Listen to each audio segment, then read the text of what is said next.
So, good evening everyone. So, ଆମେ ଆଜି first ଚାପ୍ଟରର ପ୍ରଥମ ପାଠଟା ପଢ଼ି ଦେଇଥିଲେ, ଯେଉଁଥିରେ ଆମେ ବହୁତ ସାରା ଗାନ୍ଧିଜୀଙ୍କର ସତ୍ୟାଗ୍ରହ ଆନ୍ଦୋଳନ ବିଷୟରେ ପଢ଼ିଥିଲେ, ଯେମିତିକି ଖେଡ଼ା ଆନ୍ଦୋଳନ ହେଲା, ଚମ୍ପାରଣ ଆନ୍ଦୋଳନ ହେଲା। ତ ଆଜି ଆମେ ସେହି ଦଶମ ଶ୍ରେଣୀର ଦ୍ୱିତୀୟ ପାଠଟି ଡିସ୍କସନ୍ କରିବା, ଯେଉଁଟା ହେଲା ଭାରତରେ ଅସହଯୋଗ ଆନ୍ଦୋଳନ ଆଉ ଓଡ଼ିଶାର ଏହାର ପ୍ରଭାବ।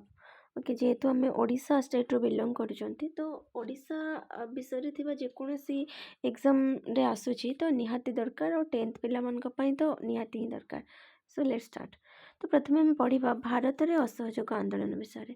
ତ ଭାରତରେ କେମିତି ଷ୍ଟାର୍ଟ ହେଲା, ଆଉ ଧୀରେ ଧୀରେ ସେଇ ଭାରତର ଅସହଯୋଗ ଆନ୍ଦୋଳନ ଦ୍ୱାରା ହିଁ ସେଇଟା ଧୀରେ ଧୀରେ ଭାରତର ବହୁ ଜାଗାକୁ ଖେଳିଯିବା ସହିତ ଓଡ଼ିଶାକୁ ମଧ୍ୟ ପ୍ରଭାବିତ କରିଥିଲା। ତ ପ୍ରଥମେ ଆମେ ଭାରତର ଅସହଯୋଗ ଆନ୍ଦୋଳନ ବିଷୟରେ ପଢ଼ିବା। ପ୍ରଥମେ ଆମେ ସେଇ ଭିତରେ ପଢ଼ିବା ଖିଲାଫତ ଆନ୍ଦୋଳନ ବିଷୟରେ। ପ୍ରଥମ ବିଶ୍ୱଯୁଦ୍ଧ, ଯେମିତିକି ଆମେମାନେ ସମସ୍ତେ ଜାଣନ୍ତି, 1914ରୁ 1918 ମଧ୍ୟରେ ହେଇଥିଲା।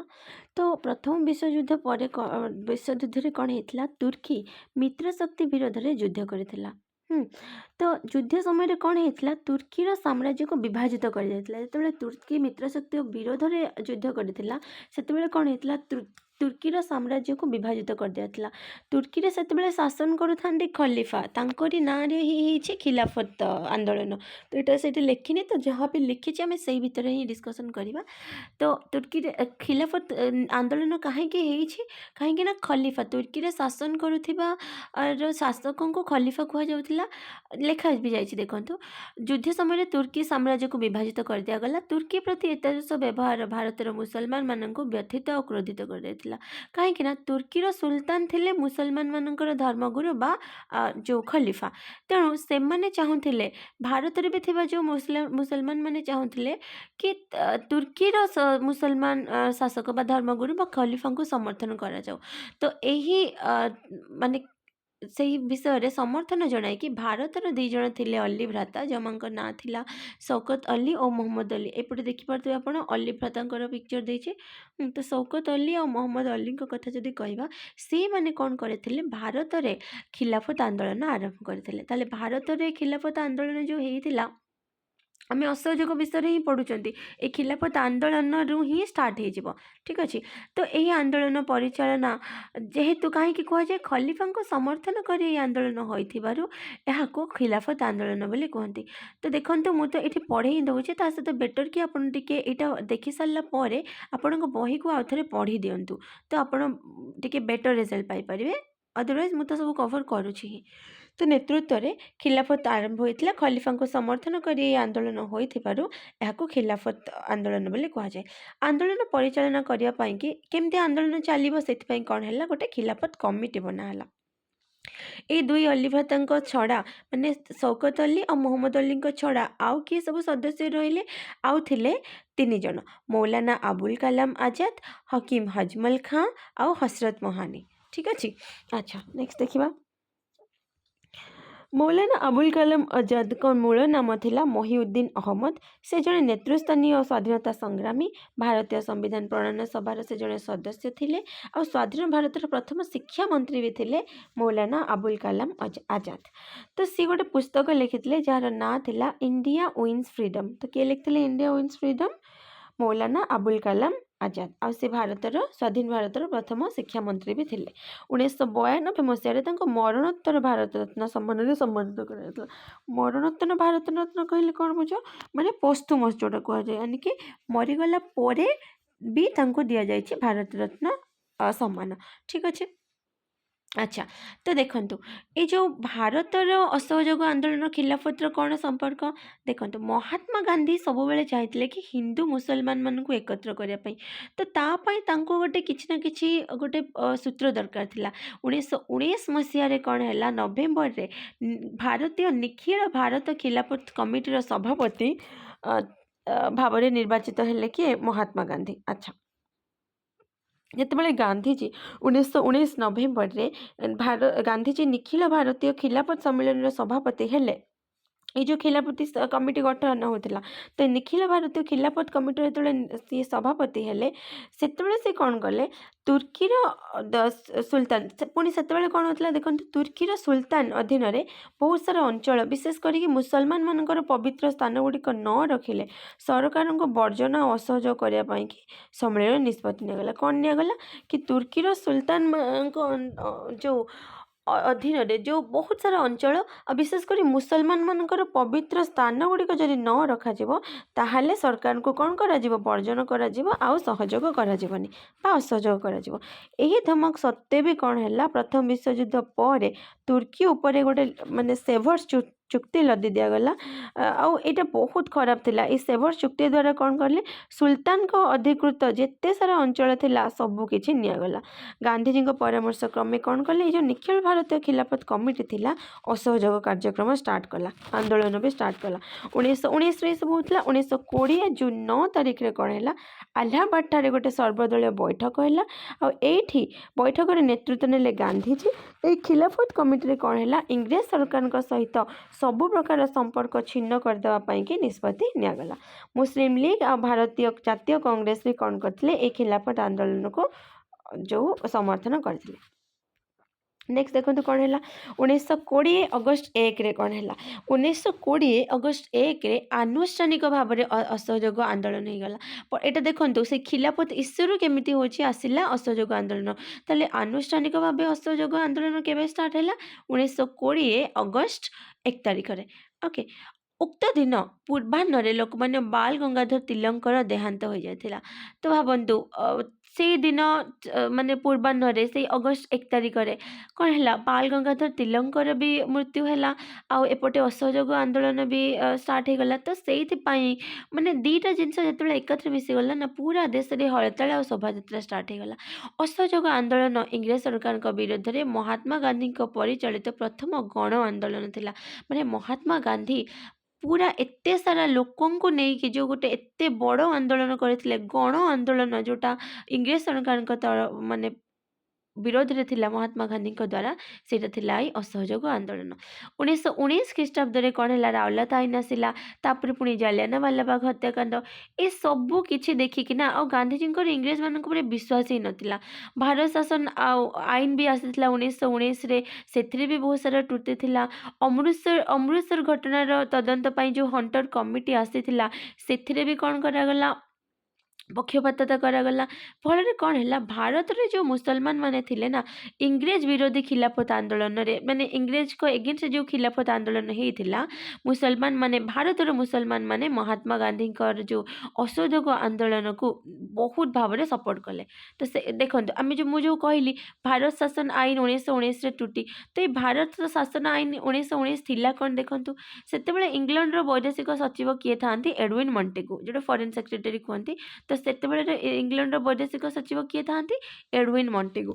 एडविन मॉन्टेगू जो वैदेशिक सचिव था देखो इंग्लैंड वैदेशिक सचिव एडविन मॉन्टेगू और भारत वाइसराय था लॉर्ड चेम्सफोर्ड। अच्छा लॉर्ड चेम्सफोर्ड तो तांको द्वारा प्रस्तुत होता कौन जो 1919 भारत शासन आईन बा ताहाको कहा जाए जेहेतु वैदेशिक सचिव एडविन मॉन्टेगू और वाइसराय थे चेम्सफोर्ड तो से भारत शासन आईन 1919 को मॉन्टेगू चेम्सफोर्ड संस्कार कहा जाए। ए त्रुटि थिला तो पड़ी जो मॉन्टेगू चेम्सफोर्ड संस्कार माने अन्य नाम कौन से भारत शासन आईन 1919। अच्छा एथिरे केतेक त्रुटि थिला कौन थिला एथिरे पर्टिकुलारली 4टा त्रुटि थिला कौन नंबर 1 रे थिला वाइसराय आ तांको कार्यकारी परिषद भारतीय संसद परिवर्ते ब्रिटिश मंत्रिमंडल उत्तरदायी माने भावंतु वाइसराय आ तांकर जो वाइसराय किए थिले लॉर्ड चेम्सफोर्ड तो चेम्सफोर्ड आ तांको कार्यकारी परिषद भारतीय संसद माने परिषद जेते लोक से भारत संसद व पार्लियामेंट प्रति उत्तरदायी रहबेनी सी जहाँ किछि कहबे कहा कहबे ब्रिटिश मंत्रिमंडल को। तो यहाँ भी भारतीयों को खराब लगी। द्वितीय कौन त्रुटि थिला प्रादेशिक स्तर में द्वैत शासन क्षमता व्यवस्था अनुजाई राज्यपाल अधीन में रखा विभाग गुड़िक अपेक्षाकृत कम गुरुत्वपूर्ण विभाग मंत्रिमंडल अधीन रहा माने कौन कहला। द्वितीय थिला प्रादेशिक स्तर में द्वैत शासन व्यवस्था माने द्वैत शासन माने बुझी पारछन्ती ना माने जेतले डुआल गवर्नमेंट आसीजिवो दीटा स्तर रे शासन हबो तो कौन है प्रादेशिक स्तर में द्वैत शासन क्षमता आसिला आ सेई अनुसार कौन है राज्यपाल अधीन जो विभाग गुड़िक रखा जाइथिला ताठारु अपेक्षाकृत कम विभाग रखागला कहा होची गुरुत्वपूर्ण विभाग मंत्रिमंडल अधीन रहा माने मंत्रिमंडल को एति कम गुरुत्व जो कम गुरुत्वपूर्ण वाला सब विभाग दिगला आ राज्यपाल अधीन रे होची कौन अधिका वाला गुरुत्वपूर्ण वाला विभाग रहा। तृतीय नंबर त्रुटि कौन थिला केंद्रीय और प्रादेशिक व्यवस्थापक सभार सभ्य मानकर पूर्वर थिबा मुसलमान संप्रदाय व्यतीत सिख और ख्रीस्टियान संप्रदाय भित्तिक निर्वाचन मंडली माने कौन देखंतु केंद्रीय और प्रादेशिक व्यवस्थापक सभ्यर सभा मानक सभ्य मानक पूर्वर थिबा मुसलमान संप्रदाय माने केंद्र रे और प्रादेशिक व्यवस्थापक सभारे मुसलमान मानक पई तो मंत्रिमंडल निर्वाचन मंडल थिला ही ता छड़ा सिख और ख्रीस्टियान मानक पई भी गठित हैला। भाबंतु माने गोटे समस्त भितर जमती कौन माने गोटे क्रिएट करदेबा जमी झगड़ा टाइप ऑलरेडी मुसलमान मान को अलग कर दिया जाउथला पुणी सिख और ख्रीस्टियान मानक पई भी केंद्रीय और प्रादेशिक व्यवस्थापक सभारे भी होची अलग अलग संप्रदाय भित्तिक निर्वाचन मंडली गठित हैला। 4 नंबर कौन थिला भोट दान अधिकार को संकुचित करागला माने समस्त को भोट देवाक दिगला नहीं। भारतीय जातीय कांग्रेस यही संस्कार गुड़िक यथेष्ट बा संतोषजनक नुहे बोली घोषणा करी ता परिवर्ते एक शक्तिशाली स्वराज्य पई दाबी कले। एठु भारतीय जातीय कांग्रेस बा आईएनसी बा इंडियन नेशनल कांग्रेस कौन कहला कि ये जो सब माने जिनस सब संस्कार गुड़िक है मॉन्टेगु चेम्सफोर्ड संस्कार बा 1919 भारत शासन आईन ले आसिला सी सब जम्मा भी संतोषजनक हेलानी तो से माने एबे भारतीय जातीय कांग्रेस कौन कहला कि एबे स्वराज्य दरकार हमर स्वराज्य पाई के माने दाबी कले को माने भारतीय जातीय कांग्रेस हैला।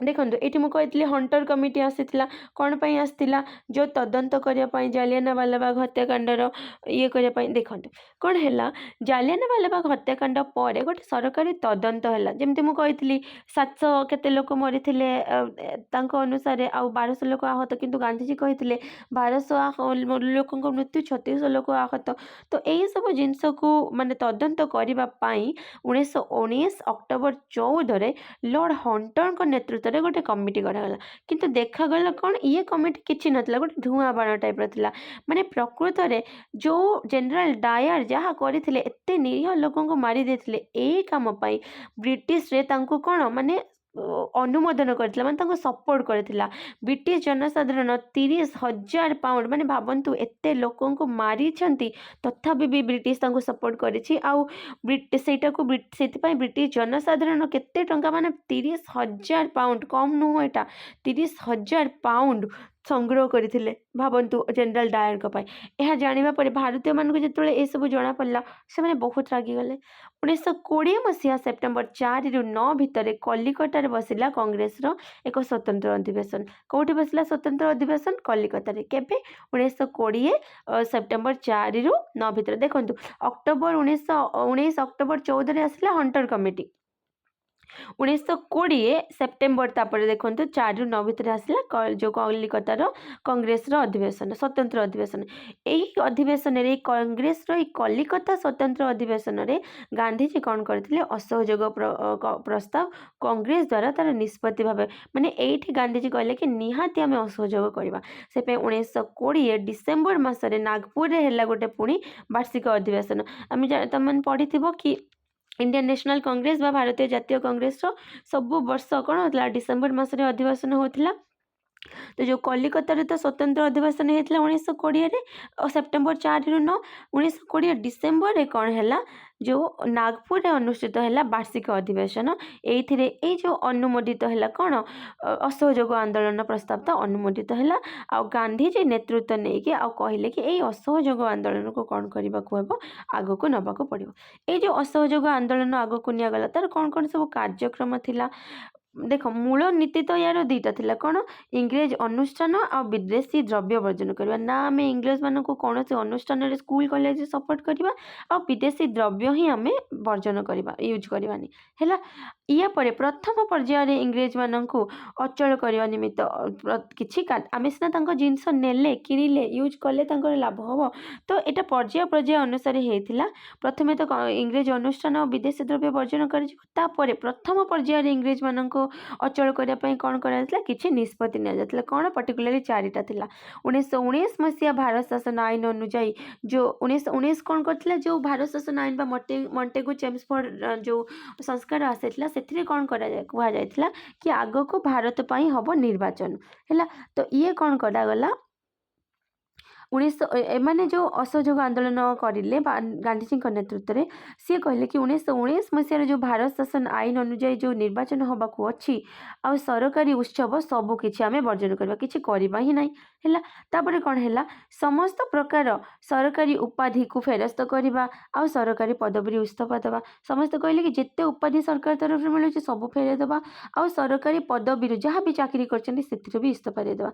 आईनजीवी मैंने कौन कले विचारालय वर्जन कले छात्र मैंने कौन कले सरकारी विद्यालय महाविद्यालय सब छाड़ीदे विदेशी द्रव्य तथा विदेशी लुगा भी लोक मैंने वर्जन कले। यह व्यतीत किसी गठनमूलक कार्यक्रम भी नि जमती कि खदी आ ग्राम्य देखु जदि मुझे कहि कि मुझे ब्रिटिश जिनस यूज करी तो निजे भी तो किसी यूज करी ना पिंधा कौन खाइबा कौन से खदी आ ग्राम्य उद्योगर प्रसार पर ध्यान दिगला।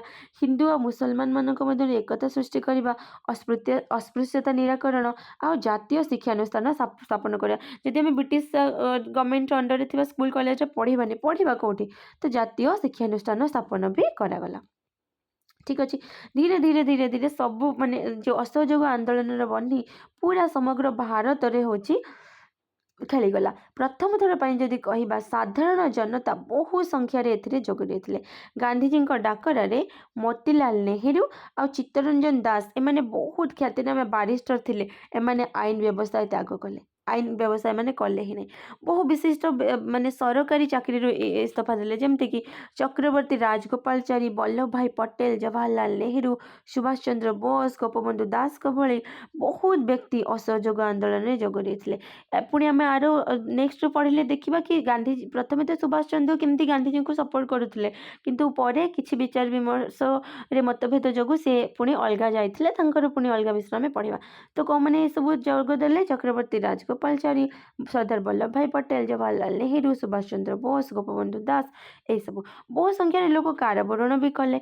ए समय सबुठ इम्पोर्टाट कार्य थिला कहार तिलक स्वराज पांठीर तिलक स्वराज पांठी कहीं ये असहयोग आंदोलन को एत बड़ आंदोलन चलैबा बहुत सारा लोक तो थे ना खाइबा रहिबा ये सब तो निहाती दरकार से अर्थ जोगेबा जनसाधारण निज खुशी रे मुक्त हस्तरे दान करते पांठी को तिलक स्वराज पांठी को माने अल्प दिन मध्य गोटे कोटी टंका माने भावतु से समय गोटे कोटी टंका हो जाइथिला।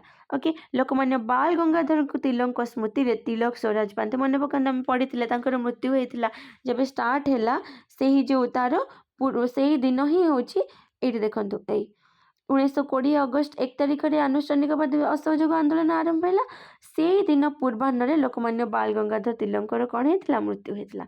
ठीक अच्छे अच्छा ए समय पुणी कौन होता सत्याग्रही माने कौन करते वेल्स युवराज आसुले कौन भारत को परिदर्शन करने तो वेल्स युवराज जो भारत को परिदर्शन बुलवाक आसुले बासंद कले ना से आसपारे तापर कौन है धीरे धीरे धीरे धीरे यही सब असहयोग आंदोलन फल सरकार इंग्रेज सरकार माने धीरे धीरे धीरे धीरे हार लगे।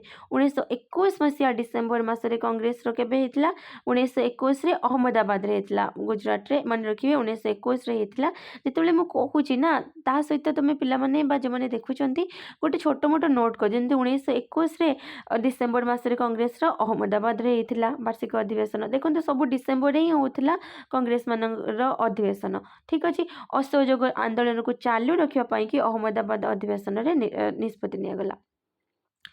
धीरे धीरे धीरे धीरे इंग्रेज मान मन भी भय सृष्टि है गांधीजी को छाड़ी देखी आ विशिष्ट जिते प्राय लोक थे समस्त को कारादंड में दंडित करागला जेल पठे दिगला। यही परिप्रेक्षी में कौन है गांधीजी इंग्रेज सरकार को 1922 फेब्रुआरी 1 चेतावनी देले 1922 फेब्रुआरी 1 तारिख गांधीजी तो अरेस्ट होते आ समस्ते प्राय हो गले 1922 फेब्रुआरी 1 गांधीजी चेतावनी देले कौन कि 7 दिन मध्य जदि समस्त राजनैतिक बंदी मानक मुक्त न करा जाए आ संवादपत्र को पूर्ण स्वाधीनता दिया न जाए गांधीजी कौन करेंगे आईन मान्य आंदोलन करेंगे आईन को मानवेनि किंतु गांधीजी चेतावनी कार्यकारी हेबा पूर्वर गोटे अभावन घटना कौन होता जोटा थिला चौरी चौरा केस बहुत इंपोर्टेंट 1922 फेब्रुआरी 1 रे सब चेतावनी देले किंतु फेब्रुआरी 5 बेलू कौन होगला उत्तर प्रदेश गोरखपुर अंचल गोटे चौरी चौरा नामक गोटे स्थान थिला से स्थान रे कौन है माने आंदोलनकारी माने एते उत्त्यक्त हो जाते एते रागी जाते कि पुलिस स्टेशन ले निया लगे देथिले आ 22 जन पुलिस कर्मचारी जीवंत दग्ध हो गले भावंतु 22 जन को एकाथरे से माने जाली देथिले ए हिंसात्मक घटना गांधीजी को बहुत दुख करथिला तो गांधीजी आ कौन करथिले कहले कि नहीं गांधीजी जानवा माने निजे फील कर पारले कि नहीं माने पूरा भारतर लोक मैंने असहयोग आंदोलन बा सत्याग्रह को ठीक से बुझी पारना तो से क्या सहित किसी आलोचना न करी ए चौरी चौरा केस घटना एते दुख देला क्या सहित आलोचना न करी से कौन कले आंदोलन को स्थगित रखीगले 1922 फेब्रुआरी 12 रे कौन है देख 5 रे सब है 22 फेब्रुआरी 12 रे कौन है बरदोली थारे कौन है आसाम गोटे जगह बरदोली बरदोली थारे कौन है कांग्रेस कार्यकारिणी बैठक में कौन कहगला आंदोलन को स्थगित रखापी कि घोषणा जो कराइला सेटा समस्ते अनुमोदित सपोर्ट कले यही सब किंतु जो स्थगित करदे गांधीजी क्या न पचारिकी बहुत जन कौन कले माने मना करते जमती सुभाष चंद्र बोस आमती हेले आमर किए सुभाष चंद्र बोस पर्टिकुलर कहते कि ये गोटे जातीय विपर्य बहुत समय क्वेश्चन पड़े कि जो गांधीजी ये क्वेश्चन पर्टिकुलरली कि गांधीजी जो 1922 फेब्रुआरी 12 रे क्या किसी न पूर्व जो विचार विमर्श न करी स्थगित रखापी कहले किए कहते कि यहाँ ना एत बड़ आंदोलन जो चली था निहाती आम सक्सेस हो पार था किंतु गांधीजी कौन करते ना से समय कहले कि हूँ ये आउ हो पारन कहीं एत बड़ घटना बहुत दुख देता किंतु सुभाष चंद्र कहते कि नाई जो आंदोलन हवा दरकार किंतु बंद तो हो जाता तो सी यहाँ कहले यहाँ गोटे जातीय विपर्य नेशनल डिजास्टर नेक्स्ट यार फलाफल कौन है देखु जदि कह 1922 मार्च 10 तारिख में देखो फेब्रुआरी गला फेब्रुआरी 10 फेब्रुआरी 12 ये सब होता मार्च 10 तारिख में कौन है गांधीजी को गिरफ करागला आ 6 वर्ष जेल दंड किंतु मन रखु आंदोलन स्थगित हो जाता टे बंद हो जाता किंतु गांधीजी तो ये जेल चलीगले किंतु आंदोलन बहुत माने दूर दूर पर्यंत जाइतिला प्रथम थर पर जदि कहबा सरकारी विरोध आंदोलन संगठित भाव प्रतिष्ठा होइतिला एवं भविष्य रे विप्लव पाई भारत मान को उत्साहित करथिला प्रथम थर पर कांग्रेस आंदोलन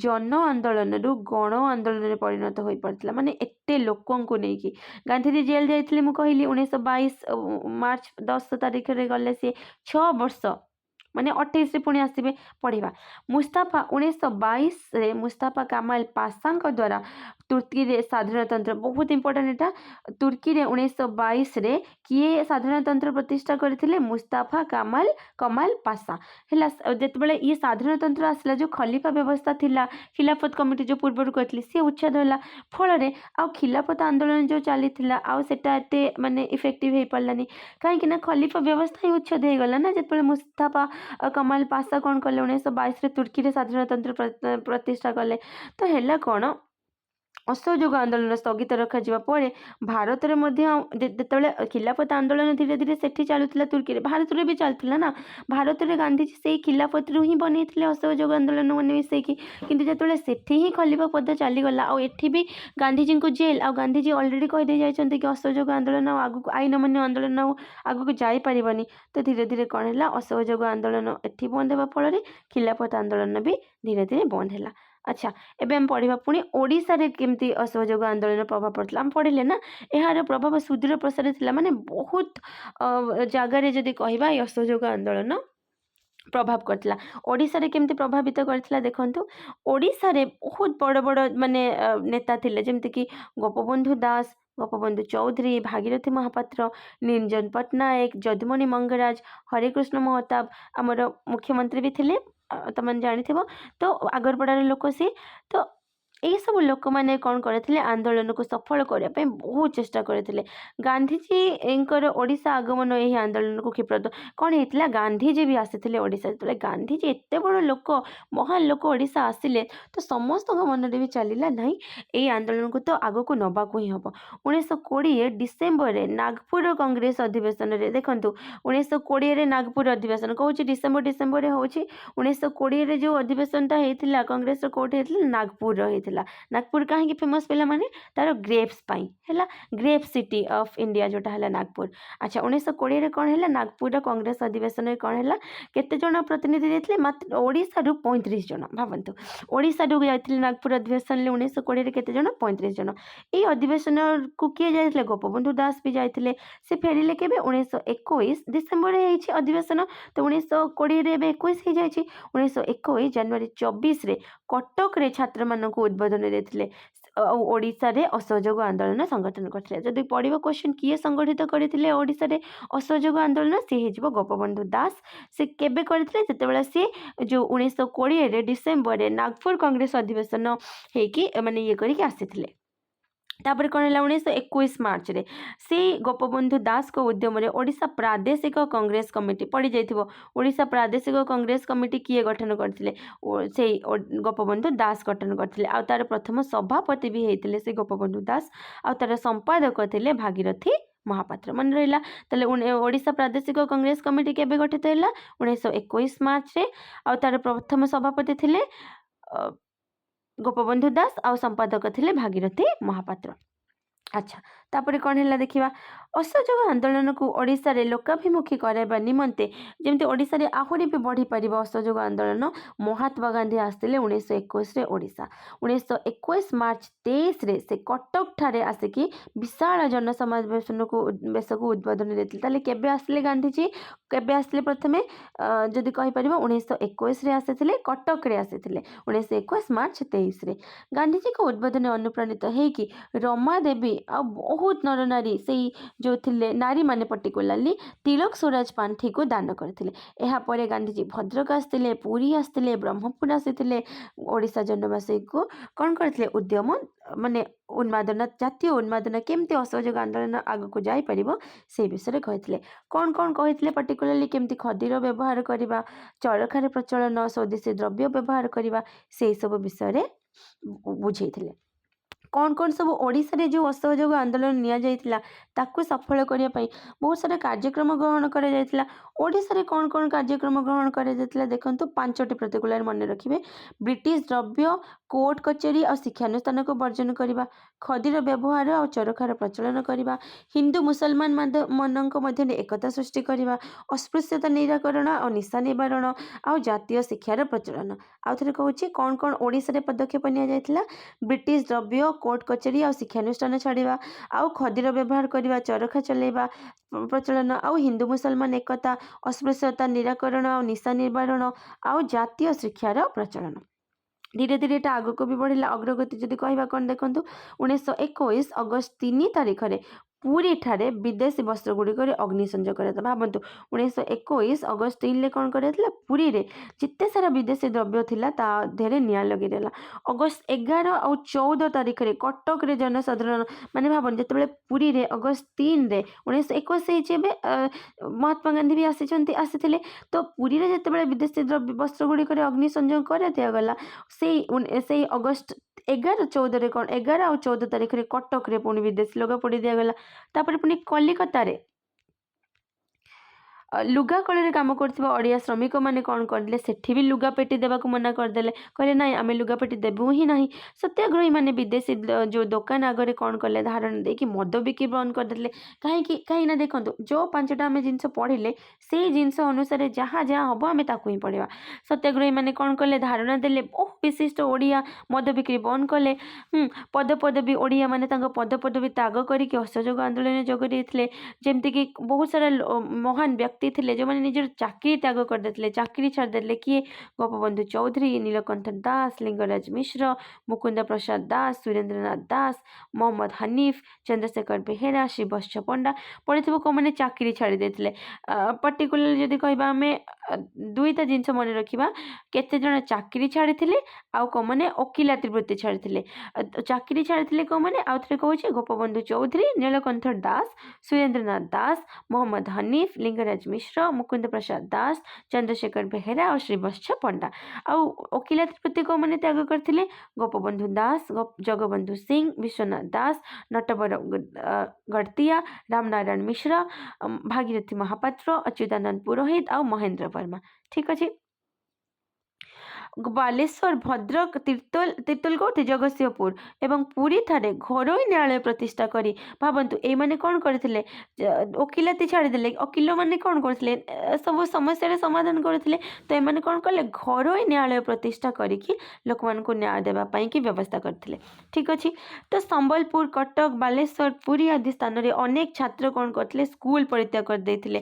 ଆଉ ମାନେ ଭାବନ୍ତୁ କେଉଁ ଜାଗାରେ ସେମାନେ ଛାତ୍ରମାନେ ବି ଛାଡ଼ି ଦେଇଥିଲେ ସ୍କୁଲ, ପର୍ଟିକୁଲାରଲି କଟକ, ବାଲେଶ୍ୱର, ପୁରୀ, ସମ୍ବଲପୁର। ମନେ ରହିବ। ଆଚ୍ଛା, ନେକ୍ସଟ ହରିକୃଷ୍ଣ ମହତାବ ବହୁତ ସାରା କ'ଣ କରିଥିଲେ? କଲେଜ ଛାଡ଼ିଦେଲେ। ସେହି ସମୟରେ ଏମାନେ କଲେଜ ପଢ଼ୁଥାନ୍ତି, କଲେଜ ବି ଛାଡ଼ି ଦେଇଥିଲେ। ଯେମିତିକି ହରିକୃଷ୍ଣ ମହତାବ, ନବକୃଷ୍ଣ ଚୌଧୁରୀ, ଇଏ ବି ଆମର ଓଡ଼ିଶାର ମୁଖ୍ୟମନ୍ତ୍ରୀ ନେଇଥିଲେ। ବହୁତ ଭଲ ଲୋକ, ସର୍ଚ୍ଚ କରିପାରିବ ୟାଙ୍କ ବିଷୟରେ ଯାଇକି। କେଉଁମାନେ ଆଉ ଥରେ ପଢ଼ିବା? କଲେଜ ତ୍ୟାଗ କରିଦେଇଥିଲେ। ହରିକୃଷ୍ଣ ମହତାବ, ନବକୃଷ୍ଣ ଚୌଧୁରୀ, ନିତ୍ୟାନନ୍ଦ କାନୁନଗୋ, ରାଜକୃଷ୍ଣ ବୋଷ ଆଦି ଯୁବକମାନେ କଲେଜ ତ୍ୟାଗ କରି ଆନ୍ଦୋଳନରେ ସାମିଲ ହୋଇଥିଲେ। ଆଉ ଗୋଟେ ପଢ଼େ ସବୁବେଳେ ପ୍ରାୟ ସମୟରେ, ରାଜକୃଷ୍ଣ ବୋଷ ନାମକ ଜଣେ ଲୋକ ପିଲା ଥିଲେ, ସେ ମେଡ଼ିକାଲ ସ୍କୁଲ ଛାଡ଼ି ଦେଇଥିଲେ। ଭାବନ୍ତୁ ସେତେବେଳେ ମାନେ MBBS ପାଇବା, ମେଡ଼ିକାଲ ପଢ଼ିବା କେତେ ବଡ଼ କଥା। ରାଜକୃଷ୍ଣ ବୋଷ ସେ କଟକ ମେଡ଼ିକାଲ ସ୍କୁଲ ଛାଡ଼ି ଦେଇଥିଲେ। ପଣ୍ଡିତ ଲକ୍ଷ୍ମୀନାରାୟଣ ମିଶ୍ରଙ୍କ ଦ୍ୱାରା ଅନୁପ୍ରାଣିତ ହୋଇ ସମ୍ବଲପୁର ଜିଲ୍ଲାର ସ୍କୁଲ ଅନେକ ଛାତ୍ର ଅସହଯୋଗ ଆନ୍ଦୋଳନରେ ଯୋଗ ଦେଇଥିଲେ। ବାଲେଶ୍ୱରରେ ଗୌରୀମୋହନ ଦାସ ଆଉ ଭଦ୍ରକରେ ବାଞ୍ଛାନିଧି ମହାନ୍ତି ଘରୋଇ ନ୍ୟାୟାଳୟ ପ୍ରତିଷ୍ଠା କରିଥିଲେ। ପଡ଼ିଯିବ ଘରୋଇ ନ୍ୟାୟାଳୟ ତ ପ୍ରତିଷ୍ଠା ହୋଇଥିଲା। କିଏ କିଏ କେଉଁଠି ପ୍ରତିଷ୍ଠା କରିଥିଲେ? ଭଦ୍ରକରେ ପ୍ରତିଷ୍ଠା କରିଥିଲେ ବାଞ୍ଛାନିଧି ମହାନ୍ତି ଆଉ ବାଲେଶ୍ୱରରେ କରିଥିଲେ ଗୌରମୋହନ ଦାସ। ଠିକ୍ ଅଛି। ଆଚ୍ଛା, ଛାତ୍ରମାନଙ୍କୁ ଜାତୀୟତାବାଦୀ ଶିକ୍ଷା ଦେବା ନିମନ୍ତେ ସାକ୍ଷୀଗୋପାଳ ଠାରେ ଗୋପବନ୍ଧୁ ଦାସ କ'ଣ କରିଥିଲେ? ସତ୍ୟବାଦୀ ବନ ବିଦ୍ୟାଳୟ 1919ରେ କ'ଣ କରିଥିଲେ? ସତ୍ୟବାଦୀ ବନ ବିଦ୍ୟାଳୟ। ସତ୍ୟବାଦୀ ବନ ବିଦ୍ୟାଳୟ ମାନେ କହିବାକୁ ଗଲେ ଅସହଯୋଗ ଆନ୍ଦୋଳନର ବହୁତ ପୂର୍ବରୁ ହେଲାଣି। ଅସହଯୋଗ ତ 1921ରେ ଏଠି ଆମେ ଦେଖୁଛେ। ସତ୍ୟବାଦୀ ବନ ବିଦ୍ୟାଳୟ 1919ରେ ଷ୍ଟାର୍ଟ ହେଲାଣି। ଏହା ଏକ ଜାତୀୟ ବିଦ୍ୟାଳୟରେ ପରିଣତ ହେଲା। ମାନେ ଯେଉଁ କେବଳ ମାନେ ପୁରା ଗୋଟେ ନେସନ୍, ପୁରା ଦେଶ ପାଇଁ ଏବେ ହେଇଗଲା ଏଟା ଗୋଟେ ବିଦ୍ୟାଳୟ। ନେକ୍ସଟ ପଢ଼ିବା। କଟକରେ ବି ବିଭିନ୍ନ ପ୍ରକାର ଉତ୍କଳ ସୌରାଜ୍ୟ ଶିକ୍ଷା ପରିଷଦ ପଡ଼ିଥିବ। ଉତ୍କଳ ସୌରାଜ୍ୟ ଶିକ୍ଷା ପରିଷଦ କେଉଁଠି ହେଇଥିଲା? କଟକ ଠାରେ। ଉତ୍କଳ ସୌରାଜ୍ୟ ଶିକ୍ଷା ପରିଷଦ କେଉଁଠି ହେଇଥିଲା? କଟକ ଠାରେ। ଆଚ୍ଛା, ବିଭିନ୍ନ ସ୍ଥାନରେ ଜାତୀୟ ମାନେ ସେ ବିଦ୍ୟାଳୟ ପ୍ରତିଷ୍ଠିତ ହେଲା। ପାରମ୍ପରିକ ଶିକ୍ଷା ସହିତ ସୂତା କାଟିବା, ଲୁଗା ବୁଣିବା ଆଦି ବିଷୟ ଗୁଡ଼ିକ ଶିକ୍ଷା ଦିଆଯାଉଥିଲା। ସ୍ୱେଚ୍ଛାସେବୀ ଆଉ କର୍ମୀମାନଙ୍କୁ ପ୍ରଶିକ୍ଷଣ ଦେବା ପାଇଁକି କଟକରେ ହେଲା କ'ଣ? ସ୍ୱରାଜ ଆଶ୍ରମ। ଜଗତସିଂହପୁରରେ ଅଳକା ଆଶ୍ରମ। କଟକରେ କ'ଣ ହେଲା? ସ୍ୱରାଜ ଆଶ୍ରମ ଆଉ ଜଗତସିଂହପୁରରେ ଅଳକା ଆଶ୍ରମ। କାହିଁକି ହେଲା? ସ୍ୱେଚ୍ଛାସେବୀ ଆଉ କର୍ମୀମାନଙ୍କୁ ପ୍ରଶିକ୍ଷଣ ଦେବା ପାଇଁ। କଟକରେ ଯେଉଁ ଛାତ୍ରମାନେ ଥିଲେ ସେମାନେ କ'ଣ କଲେ? ଦେଖନ୍ତୁ କଟକରେ ସ୍ୱରାଜ୍ୟ ଆଶ୍ରମ ହେଇଥିଲା। ସେଇ କଟକର ଛାତ୍ରମାନେ କ'ଣ କଲେ? ସ୍ୱରାଜ୍ୟ ସେବକ ସଂଘ ଗଠନ କଲେ। ହେଲା। ବାଲେଶ୍ୱରରେ ସେମିତି ହରିକୃଷ୍ଣ ମହତାବ କ'ଣ କଲେ? ତାଙ୍କର ନେତୃତ୍ୱରେ ସ୍ୱରାଜ ମନ୍ଦିର ହେଉଛି ବନା ହେଇଥିଲା, ପ୍ରତିଷ୍ଠିତ ହେଲା। ଅସହଯୋଗ ଆନ୍ଦୋଳନ କାର୍ଯ୍ୟକ୍ରମ କରିବା ପାଇଁକି ଏ ସବୁ କିଛି ସାହାଯ୍ୟ କରିଥିଲା। ଏଇ ବାଲେଶ୍ୱରରେ ଯେଉଁ ହରିକୃଷ୍ଣ ମହତାବ ସ୍ୱରାଜ ମନ୍ଦିର ବନେଇଥିଲେ, ଏଇ ଅନୁଷ୍ଠାନ ତରଫରୁ ସ୍ୱରାଜ୍ୟ ସମାଚାର ନାମକ ପତ୍ରିକା ପ୍ରକାଶିତ ହୋଇଥିଲା। କେବଳ ଜାତୀୟତାବାଦୀ ସମ୍ବାଦପତ୍ର ପଢ଼ିବା ପାଇଁ ଲୋକମାନଙ୍କୁ ପ୍ରବର୍ତ୍ତାଉଥିଲା। ଆମେ କୁହନ୍ତି ନା, ଯେତେବେଳେ ଗୋଟେ ଜିନିଷ ସବୁବେଳେ ଯେତେବେଳେ ଆମେ ପାଠ ଭିଡ଼ିଓ ଦେଖିବା, ପାଠ ପଢ଼ିବା, ବହି ପଢ଼ିବା, ସବୁବେଳେ ଆମ ଜିନିଷରେ ମାନେ ସେଇ ଜିନିଷରେ ହିଁ ଆମ ମାଇଣ୍ଡ ଚାଲିବ। ବୁଝିପାରୁଛନ୍ତି କି ନାହିଁ? ତ ସେଇ ପାଇଁ ଲୋକମାନଙ୍କୁ ବି କ'ଣ କୁହାଯାଉଥିଲା? ଜାତୀୟତାବାଦୀ ସମ୍ବାଦପତ୍ର ପଢ଼ିବା ପାଇଁକି କୁହାଯାଉଥିଲା। ଗୋପବନ୍ଧୁ ଦାସ ସେଇ ସମୟରେ କ'ଣ କରିଥିଲେ? ସମାଜ, ଆଜି ଯେଉଁ ଆମେ ସମାଜ ପେପର ପଢ଼ୁଛନ୍ତି, द समाज एपटे देखिपे उत्कलमणि दास लिखा जाइए। तो से द समाज बा समाज न्यूज पेपर जो थिला से समय रे उत्कलमणि गोपबंधु दास को द्वारा प्रतिष्ठित होता। ठीक अच्छे। आउ थे कहूँ स्वेच्छासेवी आ कर्मी मान प्रशिक्षण देवाई कटक आसला स्वराज आश्रम आउ कटक छात्र मैंने बनइले स्वराज सेवक संघ। जगतसिंहपुर आसी अलका आश्रम है। बालेश्वर हरिकृष्ण महताब बनइले स्वराज्य मंदिर। ए स्वराज्य मंदिर तरफ गोटे स्वराज्य समाचार नामक पत्रिका आसला। आ गोपबंधु दास कौन करते समाज नामक गोटे माने संवादपत्र हूँ प्रतिष्ठा करते। ठीक अच्छे। सरकार एत सब कम कर चुप बस कि ना, तो सी कौन कला दमन लीला स्टार्ट कला। कौन कला सरकार देखु लाठी चालना बेत्राघात बेतरे मारिबा लाठी मारिबा शह शह सत्याग्रही मानू जेल कारारुद्ध से कौ मैंने कारावरण करते जेल को जाते देखो हरिकृष्ण महताब मथुरा मोहन बेहेरा कमरुद्दीन हक बांछनिधि महांती बलराम दास ये थे। समाज पत्रिका समाज संवादपत्र ऊपर जो कहली मो समाज गोपबंधु दास लिखी से कौन है गोटे गोटे सरकार विरोधी लेखा लिखी गोपबंधु दास जोटा कि सत्य हेले सांघातिक सतरे सत्य हेले तो सांघातिक ही। तो समाज संवादपत्र सत्य हेले सांघातिक स्तंभ रे गोटे सरकारी विरोधी लेखा पाई गोपबंधु दास को गोटे मास जेल दंड भोग पड़ेगा। संबलपुर मिश्र प्रेस भी गोटे थिला कौन करथिला सी स्वराज संगीत नाम रे गोटे प्राचीर पोस्टर पत्र छापी 25 टंका जरिमाना से 25 टंका बहुत बुझिपारे कि नहीं। तो संवादपत्र सत्य हेले सांघातिक स्तंभ रे सरकारी विरोधी लेखा लिखिकी गोपबंधु को गोटे मास जेल भोगिया पड़ेगा। आउ मिश्र प्रेस संबलपुर जो मिश्र प्रेस थिला से स्वराज संगीत नामक गोटे प्राचीर पत्र छपाइला। ओबियसली से ब्रिटिश मानकर एगेन्स्ट सरकार एगेन्स्ट थिबो से 25 टंका जरिमाना देवाक पड़ेगा। चोरी चोरा घटनार मर्माहत होता गांधीजी असहयोग आंदोलन को स्थगित कर ओडिशा रे आंदोलन धीरे धीरे बंद हो जाता। बुझीपार नहीं जिते चोरी चोरा घटना माने असहयोग आंदोलन चली पूरा ऑल ओवर इंडिया रे ना, तो ओडिशा भी से चली कि जो चोरी चोरा केस पर जो असहयोग आंदोलन बंद हो गला ओडिशा रे भी यह बंद हो जाता। किंतु असहयोग आंदोलन जनस्रोत में भासी जाए कनिकार प्रजा माने विद्रोह करते। पढ़ा पुणी कनिकार प्रजा मान विषय कनिकार राजा से था राजेन्द्र नारायण भंजदेव या दमन कर देखु राजेन्द्र नारायण भंजदेव जमा भल लोक नथिले। कौन है राजेन्द्र जितेबाला कनिकार प्रजा माने विद्रोह करते कि असहयोग आंदोलन को सपोर्ट करते से समय कनिकार राजा जी थे राजेन्द्र नारायण भंजदेव सी माने दमन कर से कौन करते इंग्रेज मानकर साहाय्य नहीं। फलस्वरूप कौन है इंग्रेज आसिले लाठी जहाँ भी करते गुली बंधुक मारी 2 जन लोकंकर मृत्यु होता।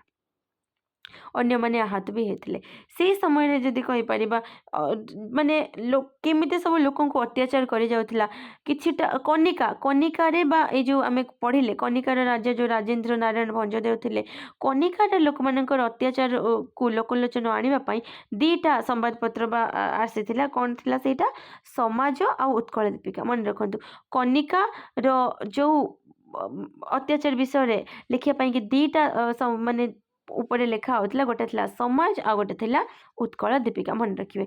ठीक अच्छे। यही आईन मान्य कर अभियोग गोपबंधु दास और भागीरथी महापात्र को गिरफ्त कर हजारीबाग जेल को पठे देता। कौटी हजारीबाग जोटा झारखंड अच्छे मन रहा। ताले आम कौन कौन पढ़ले सब आज मन रहा। अच्छा आउ थे लास्ट कहीदे तो कनिकार भी चली जो राजेन्द्र नारायण भंजदेव थे से कौन कले कनिकार प्रजा मैंने जो असहयोग आंदोलन को सपोर्ट करते तो ताकू दमन करदेवाई कनिकार राजा इंग्रेज मानकर साहाय्य नेले आउ फाइनाली 2 जनकर मृत्यु भी है। तो कनिकार केमिति लोक माने कष्ट पाउथिले से विषय जानी माने लोक को जणैया 2टा समाज पत्र माने लेखा जाउथिला जोटा थिला समाज आ हैला उत्कल दीपिका। ठीक अच्छे। अच्छा नेक्स्ट होची हमें पढ़िबा। ओके हाँ हाँ गोपबंधु से कनिकार आईन मान्य करथिबा अभियोग रे गोपबंधु दास और भागीरथी महापात्र को गिरफ्त कर कौटी पठा दिगला हजारीबाग जेल को। ठीक अच्छे। ताले आज कौन कौन पढ़िले आई थिंक मन रहा। आउ थे कही रोची आज हम मैंने पढ़िले होची भारत रे असहयोग आंदोलन केमती हेतिला प्रथम आमे अली भ्रातांक विषय पढ़िले खिलाफत आंदोलन विषय पढ़िले गांधीजी केमती आसिले देन तापरे भारत शासन आईन 1919 देन हंटर कमिटी रिपोर्ट जो आसिला 1919 अक्टोबर 14 रे कौन पई आसिथिला जालियानवाला बाग रे जहाँ जहाँ सब हेतिला ताकू तदारक करिया पई देन भारत रे जो जातीय आंदोलन बा असहयोग आंदोलन तार कौन कौन सब स्टेप निया जाइथिला तापरे हम माने पढ़िले जो ओडिशार फलाफल कौन है ओडिशा रे असहयोग आंदोलन केमती है कौन कौन कार्यक्रम निया जाइथिला जो पांचटा मु कहली देन तापरे कौन कौन केमती सरकार ताकू दमन कले एतिक नेक्स्ट हम टिके शॉर्ट क्वेश्चन डिस्कशन करदेबा लॉन्ग क्वेश्चन तो माने कर ही पारिबो शॉर्ट क्वेश्चन देख देछि केबे निखिल गांधीजी निखिल भारतीय कांग्रेस जो खिलाफत सम्मेलनी सभापति हेतिले केबे 1919 नवेम्बर मासरे गांधीजी निखिल भारतीय खिलाफत समिति सभापति भाव निर्वाचित होते क्यों तारीख भारत शासन आईन कही 1919 डिसेम्बर 13 रु स्टार्ट हो जाता भारत शासन आईन जोटा कौन कहुच्छे मॉन्टेगू चेम्सफोर्ड जो संस्कार असहयोग आंदोलन समय कहार परिदर्शन को सत्याग्रही मान द्वारा बासंद कर कहार वेल्स युवराज परिदर्शन को नेक्स्ट कह क्यों स्थान में अनुष्ठित कांग्रेस वार्षिक अधिवेशन में असहयोग चालू रखापी निष्पत्ति ने मुझे अहमदाबाद 1921 डिसेम्बर अहमदाबाद वार्षिक अधिवेशन में कौन कहुला कि असहयोग आंदोलन को चालू रखा महात्मा गांधी क्यों दिन कटक रे जनसमावेश को उद्बोधन देते 1921 मार्च 23 मन पकाते जिते सी ओडिशा आसी तापर धीरे धीरे बालेश्वर गले भद्रक गले ठीक अच्छे कहार प्रेरणा संबलपुर जिला स्कूल छात्र मैंने असहयोग आंदोलन जोग देते किए लक्ष्मी नारायण मिश्र ठीक अच्छे पंडित लक्ष्मी नारायण मिश्र अलका आश्रम क्यों प्रतिष्ठित होता कही जगतसिंहपुर नेक्स्ट क्यों लेखापी गोपबंधु को जेल दंड कौटी समाज जो संवादपत्र स्तंभ में सत्य हेले सांघातिक यही विरोधाभास इंग्रेज बा सरकारी विरोधाभास जिनस लिखा जो एक मास जेल दंड भोगिया पड़ता कनिका प्रजा आंदोलन समय कनिका राजा एवं कही डिस्कसन कले राजेंद्र नारायण भंजदेव क्यों संवादपत्र मध्यम कनिका अत्याचार दीटा समाज आ उत्कल दीपिका ठीक अच्छे नेक्स्ट हंटर कमिटी केबे आसला हंटर कमिटी सांग सांग जाकि देखिपर हंटर कमिटी रिपोर्ट 1919 अक्टोबर 14 आसला असहयोग आंदोलन सहित संपुक्त नहीं विदेशी भाषा कौन भी जगह आम पढ़ले विदेशी भाषा जो भाषा वर्जन निर्वाचन वर्जन विषय पढ़ले सरकारी शिक्षानुष्ठान वर्जन अस्पृश्यता वर्जन किंतु विदेशी भाषा वर्जन यहाँ असहयोग आंदोलन संपुक्त नाला क्योंठारे कांग्रेस कार्यकारिणी कमिटी असहयोग आंदोलन स्थगित रह कौटी बरदली मुझे आसाम क्या किसी न पचारिक गांधीजी बंद करदे आकू अनुमोदन कर आसाम बरदली ठारे किए ओडिशा प्रादेशिक कांग्रेस कमिटी सभापति किए गोपबंधु दास जो मन पकातु सी आसी कांग्रेस अधिवेशन में जोगदेकी आसिकी ओडिशा रे ताकू अधिकार नहीं क्यों अनुष्ठान स्वराज्य समाचार प्रतिष्ठा करता किए स्वराज मंदिर एबे मु कहितली एबे जस्ट हम डिस्कशन करथिले स्वराज समाचार कथा यही देखो ये मुझे अपन को स्वराज आश्रम कटक रे हेतिला आ बालेश्वर हरिकृष्ण महताब बनते स्वराज मंदिर कौन कर स्वराज्य समाचार नामक पत्रिका प्रकाशित करथिला ठीक अच्छे thank you to all next class रे आमे यार नेक्स्ट पार्ट पढ़िबा okay so be the best and give your best thank you.